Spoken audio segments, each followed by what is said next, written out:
আজকের তরুণদের কাছে পরিবার গড়া যেন এক অনিশ্চিত স্বপ্ন।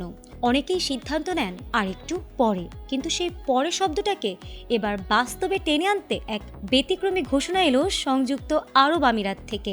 কম জনসংখ্যার দেশে এমন অভিনব প্রণোদনা যেন এক ভিন্ন প্রজেক্ট। বিয়ে করলেই মিলবে লাখ টাকার অনুদান। সংযুক্ত আরব আমিরাতে এটি আর কল্পনা নয়, বাস্তব হয়ে দাঁড়িয়েছে। পরিবার গঠনে কর্মীদের উৎসাহ দিতে বিয়ের জন্য মোটা অঙ্কের অনুদান দেওয়ার ঘোষণা দিয়েছে দুবাই ভিত্তিক আল হাবতুর গ্রুপ।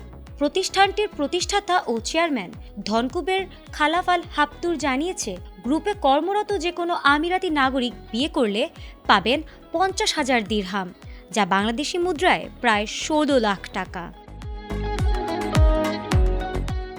এতেই শেষ নয়, বিয়ের পরবর্তী 2 বছরের মধ্যে সন্তান জন্ম নিলে এই অনুদান দ্বিগুণ করা হবে বলেও ঘোষণা দিয়েছেন তিনি। সামাজিক যোগাযোগ মাধ্যমে দেওয়া এক পোস্টে খালাফ আল হাবতুর জানিয়েছেন, বিবাহ ও পরিবার গঠন শুধু ব্যক্তিগত বিষয় নয়, এটি সামাজিক ও জাতীয় দায়িত্ব। পরিবার থেকেই একটি জাতির ভিত্তি গড়ে ওঠে।